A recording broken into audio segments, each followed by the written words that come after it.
students and welcome to Best Learning Classes. Today we are going to discuss the question of the chapter number 1 of your accountancy book, that is Partnership Firm Fundamentals, from question number 88. So let's get started. इससे पीछे तक के सारे questions हम already last videos में discuss कर चुके हैं. प्रॉपर प्लेलिस्ट बनी हुई है, आप जाके डिस्क्रिप्शन में चेक कर सकते हैं स्टूडेंट्स. विद कंसेप्ट सारे क्वेश्चंस एक्सप्लेन्ड हैं. क्वेश्चन नंबर 88 से स्टार्ट करते हैं. अश्मित, अब्बास एंड करमान पार्टनर्स हैं जिनकी प्रॉफिट शेयरिंग रेशियो 3:2:1 है. अब्बास को गारंटी कितने मिनिमम प्रॉफिट की दी गई है? 1,50,000 रुपये की, कि उसको हर साल 1,50,000 रुपये का प्रॉफिट देंगे ही देंगे. ठीक है, बट फर्म को तो लॉस हो गया 30,000 रुपये का. तो फिर तो यानी कि स्टूडेंट देखो, मेरी एक बात समझो, बेशक उस फर्म में उस साल में लॉस हुआ हो या कम प्रॉफिट हुआ हो, पर जो गारंटेड पार्टनर को जितना प्रॉफिट बोला होता है ना कि आपको मिलेगा, उतना उसे देना ही पड़ता है. ठीक है, तो इस केस में भी हमें देना ही पड़ेगा. बट इस बार आप देखो करेंगे क्या हम.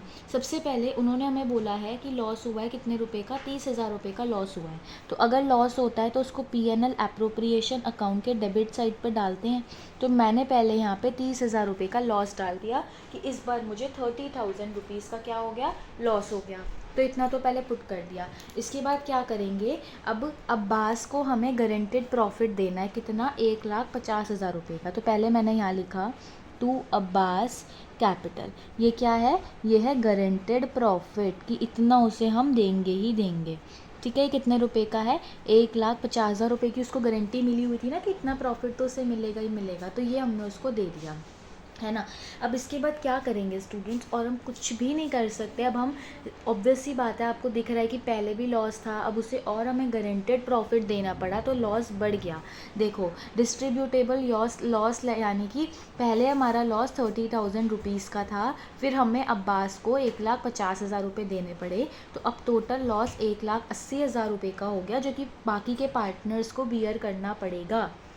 सेम इस केस में भी हमें नहीं बता रखा है कि कौन से पार्टनर ने पर्टिकुलरली कोई गारंटी दी है, किसी रेशियो में दी है. तो हम यही मानेंगे कि दोनों पार्टनर्स ने सिंपली अपनी प्रॉफिट शेयरिंग रेशियो में ही ये लॉस बांटना है. यानी कि 1,80,000 रुपये का 3/4 पार्ट ये बियर करेगा और 1,80,000 रुपये का 1/4 पार्ट ये बियर करेगा.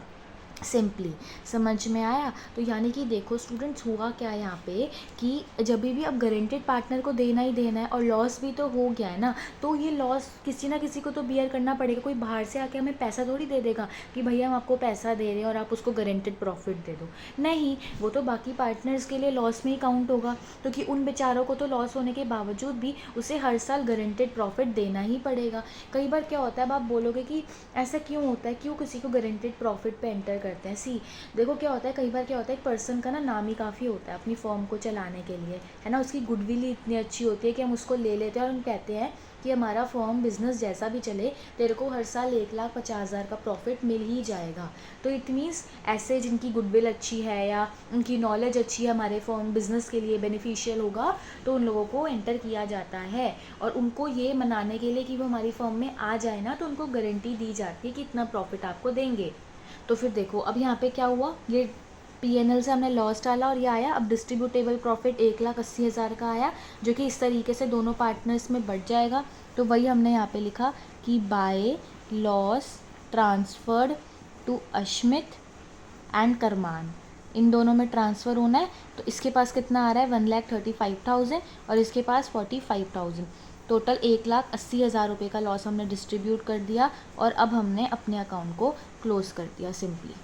ठीक है, चलिए अब 89 क्वेश्चन में बोला हुआ है कि PQR जो है वो पार्टनरशिप में कब आए? 1 अप्रैल 2018 को आए थे और इनकी प्रॉफिट शेयरिंग रेशियो 12:8:5 है. ठीक है, तो ये कहा गया कि अगर आर का जो शेयर है प्रॉफिट में, वो कभी भी 30,000 रुपये पूरे साल में कम नहीं होना चाहिए, यानी कि आर को पूरे साल में 30,000 रुपये का प्रॉफिट मिलना ही मिलना चाहिए। देखो साफ साफ लिखा है कि it was provided that in no case R share in profit would be less than 30,000 per annum, यानी कि लॉस हो, प्रॉफिट कम हो, कुछ भी हो, आर का जो प्रॉफिट है पूरे साल में 30,000 से कम नहीं होना चाहिए। प्रॉफिट एंड लॉसेज हुए कितने हैं? 2022 में 1,20,000 रुपये का प्रॉफिट हुआ, 2023 में 1,80,000 रुपये का प्रॉफिट हुआ, और 2024 में तो लॉस ही हो गया। तो कोई दिक्कत नहीं है, वो आपको अलग अलग केसेस देके बस समझाना चाहते हैं। किसी में वो आपकी नॉलेज को टेस्ट करेंगे, कम प्रॉफिट देके कई बार सही प्रॉफिट दे देंगे या फिर कई बार लॉस दे देंगे। वो बस चेक करेंगे कि आपको कितनी नॉलेज है इस टॉपिक से रिलेटेड। तो जैसे कि मैंने बताया कि चाहे प्रॉफिट कम हो, लॉस हो या प्रॉफिट अप्रोप्रिएट हो, गारंटेड पार्टनर को जितनी गारंटी मिली है उतना प्रॉफिट उसे देना ही देना पड़ेगा। हमसे जर्नल एंट्रीज इस क्वेश्चन में मांगी गई हैं, तो वही हम यहाँ पे पास करेंगे। तो देखिए सबसे पहले हमने क्या किया, मैंने जैसे कि आपको समझाया था कि जब भी आप क्वेश्चन देखो ना तो पहले आप नॉर्मली उसे डिस्ट्रीब्यूट कर दो, कि अगर हम खुद से कोई भी एडजस्टमेंट ना करें और एडजस्टमेंट करने से पहले अगर उस प्रॉफिट को बांटें तो वो प्रॉफिट हर एक पार्टनर को कितना कितना मिलेगा। प्रॉफिट शेयरिंग रेशियो क्वेश्चन में पता है 12:8:5 है। तो सबसे पहले बात करते हैं 2022 की। 2022 में हमें 1,20,000 का प्रॉफिट हो रहा है। अच्छा, अब प्रॉफिट होता है तो उससे पार्टनर के कैपिटल अकाउंट बढ़ जाते हैं, तो बढ़ाने के लिए मैंने क्रेडिट साइड पे पार्टनर के कैपिटल अकाउंट लिख दिए। प्रॉफिट 1,20,000 का था और प्रॉफिट शेयरिंग रेशियो 12:8:5 की है, तो मैंने 12:8:5 के रेशियो में 1,20,000 को डिस्ट्रीब्यूट किया, तो इतना प्रॉफिट हर एक पार्टनर को मिल गया। बहुत ही सिंपली डन हो गया। उन्होंने कहा था कि आर को कितना प्रॉफिट हर साल होना चाहिए, 30,000 रुपये का, बट हो कितना रहा है यहाँ पे 24,000 का, और है होना कितना चाहिए था 30,000 का। भाई होना चाहिए था 30,000 का, प्रॉफिट हुआ है 24,000 का, यानी कि 6,000 रुपये की डेफिशिएंसी आ रही है। क्या क्वेश्चन में कुछ अलग से बोला हुआ है कि कौन डेफिशिएंसी बियर करेगा? नहीं।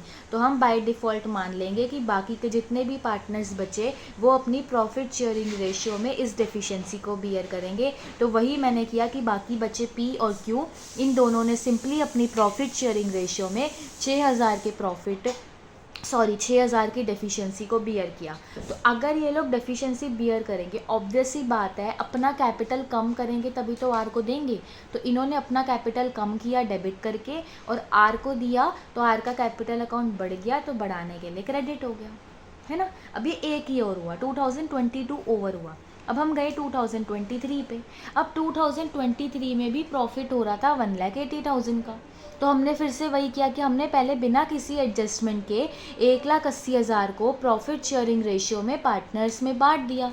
तो प्रॉफिट शेयरिंग रेशियो तो वही रहा ना, वो तो बदला नहीं, वो तो 12:8:5 ही रहा। तो 1,80,000 को इस रेशियो में मैंने बांट दिया।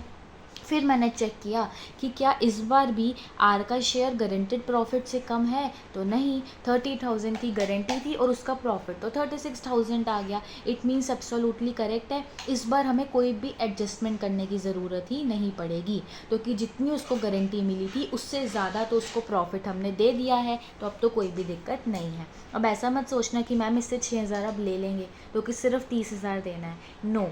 फॉर एग्जाम्पल स्टूडेंट, जैसे हमें घर में क्या कहा जाता है, आपको ना मिनिमम 50 मार्क्स लाने हैं, तो क्या आप 60 ले आओगे तो कोई गलती हो जाएगी? नहीं, अच्छी बात है। तो वही सेम चीज़ यहाँ पे भी है कि 30,000 की गारंटी मिली थी, बट अगर ज़्यादा दे दिया तो कोई दिक्कत नहीं है। अब हम गए अपने 2024 ईयर पे। अब देखो इस ईयर में क्या हुआ है स्टूडेंट, इस ईयर में तो साफ साफ दिख रहा है कि हो ही लॉस रहा है। तो पहले तो आप क्या करो, जैसे कि बाकी केसेस में कर रहे हो, सिंपली जितना भी लॉस है या प्रॉफिट है उसको पहले पार्टनर्स में बिना किसी एडजस्टमेंट के डाल दो। तो अगर लॉस है तो उससे पार्टनर के कैपिटल अकाउंट कम होंगे, तो मैंने कम करने के लिए तीनों पार्टनर के कैपिटल अकाउंट को डेबिट कर दिया, ठीक है। और उन्हीं की प्रॉफिट शेयरिंग रेशियो में 1,20,000 का लॉस था जो कि क्वेश्चन में गिवन है, उसको मैंने पार्टनर्स में बांट दिया। अब हुआ क्या, हमें तो भाई उसे 30,000 देने थे और 24,000 का लॉस हो गया, जो कि एक्सेप्टेबल ही नहीं है। भाई हमने उसको कहा तेरे को कभी लॉस होगा ही नहीं, तेरे को कभी भी लॉस होगा ही नहीं, जबकि तेरे को हर बार 30,000 का प्रॉफिट गारंटेडली देंगे ही देंगे। वो कह रहा है भाई पहले तो आपने मेरा नुकसान करवाया वो भी भरो और साथ में जो गारंटी दी थी वो भी दो। समझ में आया? यानी कि इस बार जो हमने उसको नुकसान करवाया, जो लॉस हुआ, वो भी उसे देना पड़ेगा, और जितने की गारंटी थी वो तो देना ही देना पड़ेगा। ये जो मैं बोलती हूँ ना, उसे ध्यान से सुनो और समझो, वरना अगर आप क्या करोगे, अगर आप इस बार भी फिर सेम 6,000 को ही बांट दोगे तो गलत हो जाएगा। वो कह रहा है मेरा नुकसान भी तो हुआ है 24,000 का, वो भी भरो, 30,000 की गारंटी थी, वो भी भरो। अब दोनों मिला के कुछ पता तो है नहीं, तो हमने यही मान लिया कि बाकी के दोनों पार्टनर्स अपनी प्रॉफिट शेयरिंग रेशियो में ही इस डेफिशिएंसी को बियर करेंगे। डेफिशिएंसी टोटल आई है 54,000 की, तो ये दोनों पार्टनर देंगे तो इनका कैपिटल अकाउंट कम करने के लिए डेबिट कर दिया, और इसको मिलेगा तो इसका कैपिटल अकाउंट बढ़ाने के लिए इसको क्रेडिट कर दिया। तो देखा, उन्होंने 3 अलग अलग केसेस से बहुत ही अच्छे तरीके से हमें ये टॉपिक एक्सप्लेन किया। अगर आपको कोई भी डाउट है ना, तो आप एक बार इसी क्वेश्चन को पीछे करके जाके देखिए, क्योंकि इस क्वेश्चन में 3 अलग अलग केसेस बहुत ही अच्छे तरीके से समझाए गए हैं। अब हम चलते हैं क्वेश्चन नंबर 90 की तरफ स्टूडेंट्स। इसमें बोला है कि पी और क्यू पार्टनर्स हैं और उनकी प्रॉफिट शेयरिंग रेशियो 5:3 है। 1 अप्रैल 2023 में इन्होंने आर को as a new partner admit किया है। आर की प्रॉफिट शेयरिंग रेशियो क्या बताई है कि वो 1/8 शेयर के लिए एडमिट हुआ है। इसको भी गारंटी मिली हुई है, कितने की? 75,000 की गारंटी दे दी है इसको। अब जब वो एडमिट हो गया तो कहा गया कि पी और क्यू ने तो कहा कि भाई हम तो कोई भी अपनी प्रॉफिट शेयरिंग रेशियो में बदलाव नहीं करेंगे, हमारा प्रॉफिट शेयरिंग रेशियो पहले भी 5:3 था, अभी भी 5:3 ही रहेगा। बट अगर आर की गारंटी में कोई अमाउंट कम रह गया तो हम उसको 3:2 में बियर करेंगे। देखो, इस बार उन्होंने स्पेसिफिकली एक रेशियो बता दिया ना, तो यही मैं कह रही थी कि वो अलग से बता देंगे। यानी कि उनकी प्रॉफिट शेयरिंग रेशियो तो 5:3 रही, और आर को भी हमने 1/8 शेयर के लिए एडमिट किया। बट अगर आर के शेयर में किसी भी तरीके की कोई भी डेफिशिएंसी आती है तो उसको पी और क्यू कौन से रेशियो में बियर करेंगे? 3:2 की रेशियो में। ये उन्होंने डिसाइड कर लिया, ठीक है। और प्रॉफिट हुआ कितना इस बार? 4 लाख रुपीज़ का प्रॉफिट हुआ है। तो अब हमें ये देखना है कि क्या कोई डेफिशिएंसी आ रही है या नहीं आ रही, ठीक है। तो अब देखो स्टूडेंट, गारंटेड प्रॉफिट कितना है, हमने पहले ये लिख लिया कि आर को गारंटेडली हमें 75,000 रुपीज़ जो है वो देने ही देने हैं, है ना। अब हम आगे बढ़ते हैं। अब देखो, आर का शेयर कितना था? 1/8 शेयर था, और प्रॉफिट कितना हुआ? 4 लाख रुपीज़ का प्रॉफिट हुआ। तो अगर हमने 4 लाख का 1/8 पार्ट किया तो इसको प्रॉफिट तो 50,000 रुपये मिल रहा है स्टूडेंट्स, पर गारंटी तो हमने 75,000 रुपीज़ की दे रखी थी। समझ में आया? यही हुआ ना। देखो, उसका शेयर कितना था? शेयर था 1/8, तो 4 लाख का इस साल प्रॉफिट हुआ है, तो यानी कि 4 लाख का 1/8 इसका प्रॉफिट बन रहा है 50,000 का। बट हमने तो गारंटी इतनी दे रखी थी भाई, गारंटी मिली हुई थी 75,000 की, प्रॉफिट सिर्फ उसको इस बार कितना मिला? 50,000 का। तो डेफिशिएंसी अराइज हो गई 25,000 रुपीज़ की, और साफ साफ बोला था कि पी और क्यू इस डेफिशिएंसी को 3:2 की रेशियो में बियर करेंगे। तो वही सेम चीज़ हमने अब यहाँ पे मेंशन भी करी कि 3:2 की रेशियो में बियर करेंगे ना, यानी कि 25,000 का 3/5 पार्ट पी बियर करेगा और 25,000 का 2/5 पार्ट क्यू बियर करेगा, यानी कि 15,000 पी देगा और 10,000 क्यू दे देगा। तो अब देखो, सबसे पहले हमने क्या किया, यहाँ पे P&L अकाउंट से नेट प्रॉफिट को ट्रांसफ़र किया, जो कि कितने रुपए का था? 4 लाख रुपए का नेट प्रॉफिट, और उसको मैंने ट्रांसफ़र कर दिया। अब उसी को मैं यहाँ पे डालूंगी। देखो, अब हम क्या करेंगे, इसी प्रॉफिट को ट्रांसफ़र करेंगे टू प्रॉफिट ट्रांसफ़र टू, पहले पी की बात करते हैं। पी को कितना मिलेगा स्टूडेंट्स? देखो, मैंने क्या किया, हम ना क्वेश्चन को थोड़ा आसान बनाया करो। देखो, 4 लाख में से 1/8 पार्ट, देखो हम यहाँ लिख लेते हैं। देखो, ये पी है, ये क्यू है और ये आर है। हमें इतना तो पता है कि 4 लाख का 1/8 पार्ट के लिए, मतलब कि 50,000 रुपये के लिए आप आर को एडमिट कर चुके हो, तो यानी कि 4 लाख में से 50,000 तो इसी ने ले लिया ना। तो अब बचा कितना? 3,50,000 रुपये बचा। और इन दोनों का रेशियो क्या था? पी और क्यू की प्रॉफिट शेयरिंग रेशियो हमें 5:3 ऑलरेडी क्वेश्चन में गिवन है। आप जाइए और देखिए, क्वेश्चन की फर्स्ट लाइन में ही लिखा है कि 5:3 इन दोनों की प्रॉफिट शेयरिंग रेशियो है। तो सिंपली आप 3,50,000 को इस रेशियो में बांट दो, तो इसका प्रॉफिट कितना आ गया? 218,750। सेम वे में क्यू की बात करें तो 3,50,000 रुपये का ही तो प्रॉफिट है ना स्टूडेंट।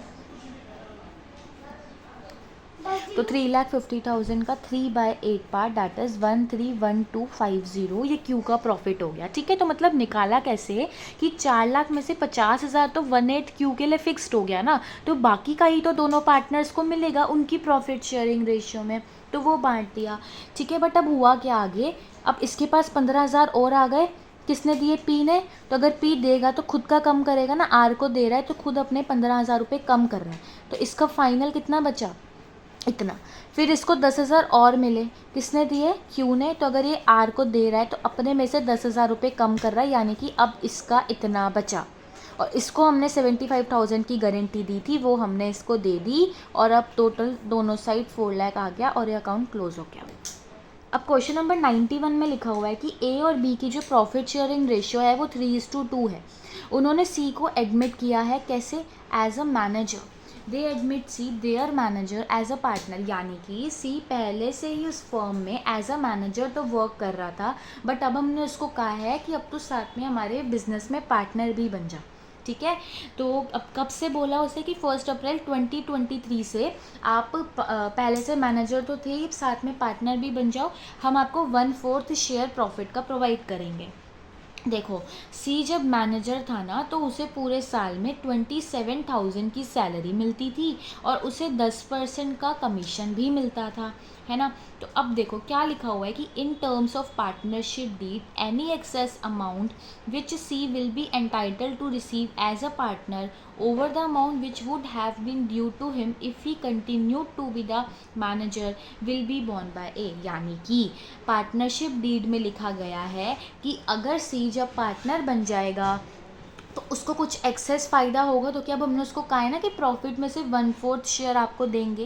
पहले वो सैलरी और कमीशन लेता था, अब साथ में उसको प्रॉफिट का शेयर भी मिलेगा, तो मतलब कि मैनेजर से ज़्यादा मिलेगा। तो जितना ज़्यादा मिलेगा उसे, जब वो मैनेजर से पार्टनर बन जाएगा तो उस पार्ट में कोई भी डेफिशिएंसी होगी तो उसे ए बियर करेगा, मतलब बी का इधर कोई लेना देना नहीं है।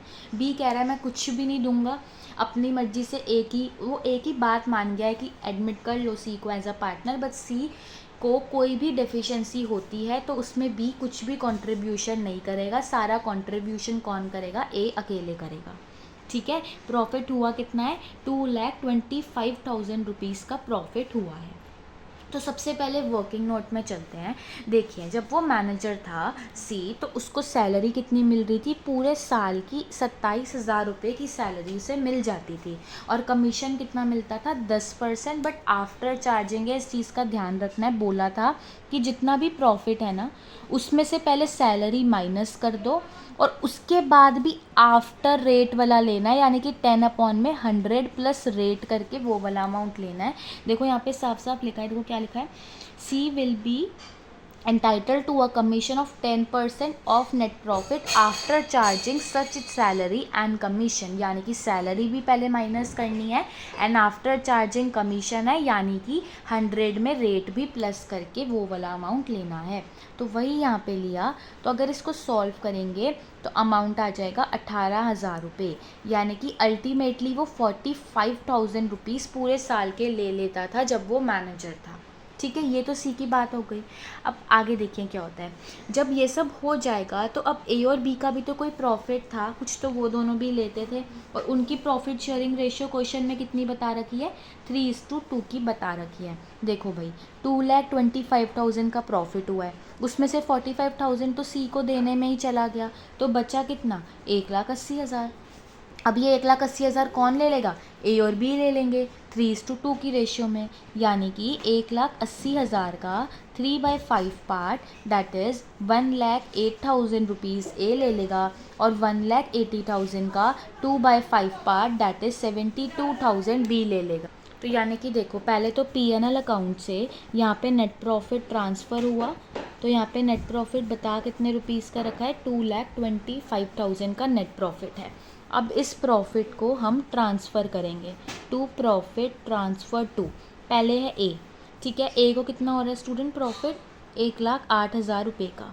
फिर बात करते हैं बी की, बी को कितना हो रहा है 72,000 का, और सी को कितना हो रहा था, अभी हमने देखा कि 45,000 का प्रॉफिट हो रहा था।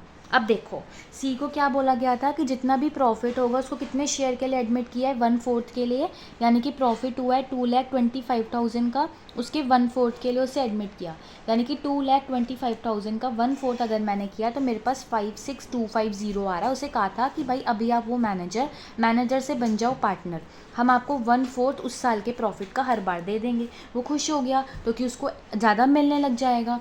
तो देखो मिलना इतना चाहिए था पर अभी मिल कितना रहा है, इतना ही, यानी कि टोटल होना ही इतना चाहिए। क्वेश्चन में बोला था कि जितना भी एक्सेस उसे अब मिलेगा वो कौन बियर करेगा, वो डेफिशिएंसी सिर्फ और सिर्फ ए बियर करेगा, यानी कि 56,250 से देना है बट अभी 45,000 है, यानी कि इसे 11,250 और देना पड़ेगा। तो ये 11,250 कौन देगा, ए देगा। ठीक है, बी को कुछ भी नहीं देना, बी ने बोला था वो कोई भी डेफिशिएंसी बियर नहीं करेगा। तो ये टोटल अब इसका कितना हो गया 96,750 और इसको इतना ही देना था वो उतना मिल गया। अब दोनों साइड 2,25,000 लिख के हमने इसको क्लोज कर दिया।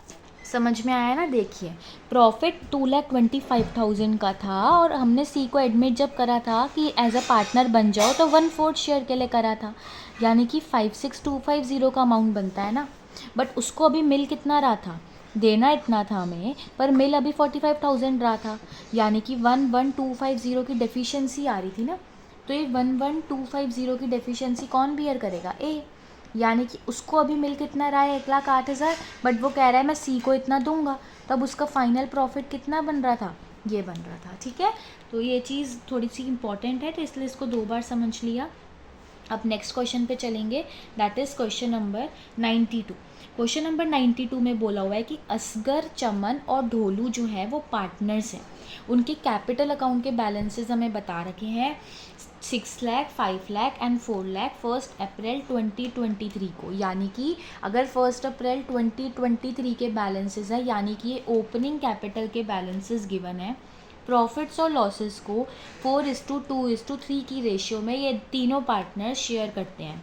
पार्टनर्स को 8% पर एनम के हिसाब से इंटरेस्ट ऑन कैपिटल देना है और चमन और ढोलू को सैलरी भी मिल रही है।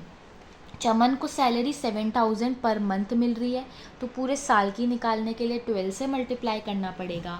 और जो ढोलू है उसको सैलरी 10,000 पर क्वार्टर मिल रही है, यानी कि एक साल में 4 क्वार्टर होते हैं, तो पूरे साल की निकालने के लिए 4 से मल्टीप्लाई करना पड़ेगा। ओके, ढोलू share of profit excluding interest on capital but including salary is guaranteed as a minimum of 1,10,000 per annum, यानी कि देखो क्या होता है, जैसे जैसे हमने उसको हमने कमीशन दिया होगा, उसको हमने सैलरी दी होगी, उसको इंटरेस्ट ऑन कैपिटल दिया होगा, तो इससे उस पार्टनर का कैपिटल अकाउंट बढ़ता जाता है ना। बट वो कह रहे हैं कि ढोलू कह रहा है कि मैं 1,10,000 में सैलरी तो इंक्लूड कर लूँगा बट इंटरेस्ट ऑन कैपिटल नहीं लूँगा, यानी कि इंटरेस्ट ऑन कैपिटल मेरा अलग से एडिशनल फ़ायदा है। आप मेरे को सैलरी दो और साथ में कुछ प्रॉफिट दो, उन दोनों को मिला के 1,10,000 बनना चाहिए। इंटरेस्ट ऑन कैपिटल आप मुझे अलग से फ़ायदा दे रहे हो। ठीक है, कोई भी डेफिशिएंसी अगर होगी तो वो सिर्फ असगर मीट करेगा, चमन कुछ भी मीट नहीं करेगा, ये क्वेश्चन में साफ साफ बोला हुआ है। प्रॉफिट इस साल हुआ कितना है, 4,24,000 का प्रॉफिट हुआ है। ठीक है, तो पहले देखो हम पहले चलते हैं वर्किंग नोट में, ताकि पता लगे कि क्योंकि इसमें काफ़ी सारे एक्सपेंसेस बता रखे हैं ना, इंटरेस्ट ऑन कैपिटल भी बता रखा है, पार्टनर सैलरी भी बता रखी है। बट इस बार फ़ायदा ये है कि जो इंटरेस्ट ऑन कैपिटल हमें देना है उसके लिए ओपनिंग कैपिटल हमें गिवन है। तो एक काम करते हैं, P&L अप्रोप्रिएशन अकाउंट में ये चीज़ मेंशन कर देते हैं। पहले मैंने P&L अकाउंट से जो नेट प्रॉफिट आया 4,24,000 का उसे लिख दिया, और उसके बाद बात करी इंटरेस्ट ऑन कैपिटल की। तो इंटरेस्ट ऑन कैपिटल के लिए सबसे पहले है असगर, तो असगर का कैपिटल अकाउंट है 6 लाख का, इंटरेस्ट ऑन कैपिटल देना है 8% यानी कि 48,000। फिर बात करी चमन की, तो चमन का जो कैपिटल है वो है 5 लाख का, 8% किया, आ गया 40,000। फिर बात करी ढोलू की, तो ढोलू का कैपिटल अकाउंट था 4 लाख का, 4 लाख का 8% कर दिया तो आ गया 32,000। तो इंटरेस्ट ऑन कैपिटल तो बहुत ही सिंपली निकल गए, है ना। अब क्या करना था, पार्टनर को साथ में सैलरी भी देनी थी, ये भी क्वेश्चन में बताया हुआ था। तो पार्टनर्स सैलरी किसको इसको मिल रही थी, एक चमन को और एक ढोलू को। पर देखो इसकी 7,000 पर मंथ थी, तो पूरे साल के लिए 12 से मल्टीप्लाई कर दिया, और इसकी 10,000 पर क्वार्टर थी, तो पूरे साल के लिए 4 से मल्टीप्लाई कर दिया, बिकॉज एक साल में 4 क्वार्टर होते हैं। तो सैलरी भी हो गया और इंटरेस्ट ऑन कैपिटल भी हो गया। अब अगर मैं प्रॉफिट में से दोनों एक्सपेंस माइनस करूँगी तभी मेरे पास डिस्ट्रीब्यूटेबल प्रॉफिट आएगा। तो वही चीज़ मैंने वर्किंग नोट में मेंशन करी कि नेट प्रॉफिट 4,24,000 का था, उसमें से इंटरेस्ट ऑन कैपिटल जो कि कितना आ रहा है टोटल 1,20,000 का, और पार्टनर सैलरी जो कि कितना आ रहा है टोटल 1,24,000 का, इससे माइनस किया तो मेरे पास 1,80,000 रुपये का डिस्ट्रीब्यूटेबल प्रॉफिट आ रहा है जो कि पार्टनर्स में बांटना है। ओके, अब क्या प्रॉफिट शेयरिंग रेशियो क्वेश्चन में गिवन है? यस। कितने की गिवन है? 4:2:3 की, यानी कि इस वाले अमाउंट को हम इन तीनों पार्टनर्स में इस रेशियो में बांट देंगे। जैसे कि मैंने कहा था कि हम पहले चेक कर लेते हैं कि कोई भी एडजस्टमेंट ना करे तो उससे पहले कितना कितना अमाउंट हर एक पार्टनर को मिलेगा, एंड देन बाद में वो सब देख लेंगे। तो 1,80,000 का 4/9 पार्ट दैट इज़ 80,000 असगर को मिल गया। 1,80,000 का 2/9 पार्ट दैट इज़ 40,000 चमन के पास आ गया, और 1,80,000 का 3/9 पार्ट दैट इज़ 60,000 ढोलू को मिल गया। अब देखो, ढोलू की गारंटी की बात करते हैं, तो उसको गारंटी कितनी मिली हुई थी? 1,10,000 रुपये की गारंटी मिली हुई थी, है ना, जिसमें कहा गया था कि वो शेयर ऑफ प्रॉफिट और सैलरी को इंक्लूड करेगा। अब एक्चुअली में उसे मिल कितना रहा है? देखो, शेयर ऑफ प्रॉफिट हमने निकाला, अभी पीछे निकाला था ना, 1,80,000 का 3/9 पार्ट जो कि 60,000 आ रहा है, और सैलरी कितनी है उसकी अभी निकाली थी 10,000 इंटू में 4 करके 40,000 की आ रही है, यानी कि उसे देना था 1,10,000 और दे रहे हैं 1,00,000 रुपये, यानी कि कितने की डेफिशिएंसी आ रही है? 10,000 रुपये की। और ये क्वेश्चन में बोला था कि डेफिशिएंसी कौन बियर करेगा? अकेला असगर। ठीक है, अब बस गलती यहाँ पे ये हो जाती है कि अगर आप यहाँ पे इंटरेस्ट ऑन कैपिटल का भी अमाउंट इंक्लूड कर लोगे तो आपका आंसर गलत आएगा, तो कि फिर कोई डेफिशिएंसी आएगी ही नहीं। तो ये नहीं करना, ध्यान से क्वेश्चन में पढ़ना है। बोला है उसने कि मैं इंटरेस्ट ऑन कैपिटल को इंक्लूड नहीं करूँगा, 1,10,000 मेरे शेयर ऑफ प्रॉफिट और सैलरी को मिला के ही बनने चाहिए, तो उन्हीं को ही जोड़ के हमने देखा कि वो नहीं बन रहे, तो डेफिशिएंसी आ रही है, और ये डेफिशिएंसी कौन बियर करेगा? असगर। बस इस प्रॉफिट को जो भी हमने वर्किंग नोट में निकाला था ना, इस प्रॉफिट को पार्टनर्स में अब ट्रांसफ़र करेंगे। तो सबसे पहले है देखो असगर। असगर का प्रॉफिट आपने अभी निकाला था कि 80,000 का आ रहा था, बट डेफिशिएंसी को देने की वजह से ढोलू को इसको 10,000 उसको देने पड़ेंगे, तो इसका फाइनल शेयर 70,000 रुपये का बनेगा। फिर अगर चमन की बात करें तो चमन का तो 40,000 और इसमें कोई भी डिफरेंस नहीं, क्योंकि ये कुछ भी नहीं दे रहा उसको। ठीक है, और अगर ढोलू की बात करें तो ढोलू का 60,000 था, बट इसको 10,000 और कौन दे रहा है? असगर, जो कि डेफिशिएंसी थी। तो ये टोटल हो गया 70,000। तो देखो 70,000 और सैलरी, तो ये दोनों मिला के कितने हो गए? 1,10,000 जो कि उसको गारंटी मिली थी। ओके, तो बस अब और कुछ नहीं करना है, और अब दोनों साइड 4,24,000 का टोटल लिख के हम P&L एप्रोप्रिएशन अकाउंट को क्लोज कर देंगे। So that's it for this video students. अगर आपको ये वीडियो पसंद आए तो इसको लाइक, शेयर एंड सब्सक्राइब ज़रूर करना।